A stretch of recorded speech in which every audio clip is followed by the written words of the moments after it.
I had a good friend that lived just up the road from where I was staying. I went up to his house one time, and that's where I met my wife. I sort of fell in love at first sight, but she didn't believe that, but I did. Just a beautiful woman. I thought she was gorgeous. Then I asked her to marry me about 3 times, and finally she accepted. I met him when I was about 15, before I turned 16. We dated about a year off and on.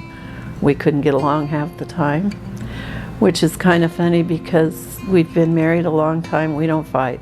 We've never had a bad fight. We disagree. We don't fight. We've never said ugly things to each other. It would break his heart if you ever did that. He's pretty soft-hearted. Actually, she was probably 16 when we talked about we were getting married. I married James when I was 17 and just became a mom and a housewife, and that's all I ever wanted to do with my life. Was just, I wanted to be a wife and a mom, and I wanted to have a home and take care of my home. I enjoy doing that. I loved being a mother. Well, we got married in '67. July the 15th, we'll be married 57 years. Probably the happiest moment of my life is when I married my wife. The reason I married him is because he treated me like I was special. He always has, like he had won the prize, you know. And that made me love him for that. He's always treated me that way. I think that's what made me love him and marry him, is that he's always treated me like I was special. Favorite quality, she don't stop. She's a no nonsense. She cleans house every day. Drives me crazy. Nothing needs clean, but she's doing something all the time and watering something. My goodness, she's always watering stuff. No, her water bill's outrageous. I think James is the most influential person in my life. He's always wanted to live the gospel, and it's been important to him, and that's helped me. And so I really think probably he has. He loves people. He tells everybody about the gospel. He's always been a good missionary. And he loves people, and he's kind. You know, he would do anything for anybody if they needed help. Marriage advice for our grandchildren. I think the one thing that really has helped James and I is that we never did fight. We disagree, but we don't really fight to where we say ugly things to each other. My wife and I have never had a serious argument. We've never talked rough to each other. I'm a very tender person. If she called me a bad name, it hurt my feelings so bad. I think the one advice I'd give is to not hurt your companion, you know, to love them. You know, don't ever be afraid to say you're sorry. Even if you don't know what you're sorry for, sometimes you have to say you're sorry to make things better. I think when you love someone, you serve them. You do for them. And I think that's what we do as a husband and wife. If you love each other, you do for each other, you know. You care about each other. You love your children, you care about them, you do for them. So my definition of love is caring about each other and doing for each other.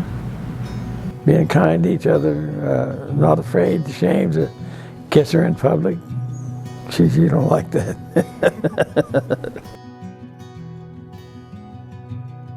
My wife, she makes me happy. My kids, I love my children so much. I don't know how to explain how much I love them, but they're just great. I think becoming a mother, you know, every time I had a baby, I think that was the happiest moments probably of my life.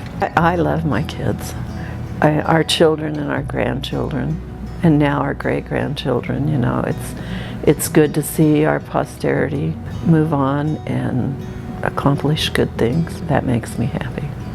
I think it's the greatest thing that we do in life is to have a family and to raise them, and you always love them. I've had a lot of happy moments. We raised our kids, they were happy moments, you know, not moments, they were happy times. And then later in our life when we served a mission, being a convert, I had never thought, in all honesty, I had never thought I'd ever serve a mission. I never even thought about it. And one day I decided, hey, we need to go on a mission.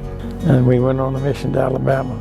Going on a mission was an accomplishment for me too, because When James came and said, let's go on a mission, I don't really want to go on a mission. I just didn't feel like I had anything to offer, you know. I didn't know what I could do. I felt inadequate to go. He was just set on it, so I went to the Lord and I told the Lord all the reasons why I couldn't go. I prayed and told him, and the thoughts that come into my mind afterwards, Moses said the same thing. And so I went on a mission, and it was the best thing that we could have done. It was so good. I'm so grateful that I was able to do that. But joining the church has changed my life so much. Well, the gospel means to me is, you know, we're getting old, and we talk about when we pass on. I'm not afraid to pass on. I'm grateful for the temple. It seals us as families, you know. We have the opportunity after this life to be sealed together. I'm grateful that we've done that we have our children sealed to us, and that we can go on and after this life be a family. I love my Savior. I don't know how to explain how much I love my Savior. Jesus Christ to me He's my Savior. You know, He saves us. Well, I know He's my elder brother. His example of the things He's done, I just love the example He set for us. He's here. He wants every one of us to come back to Him.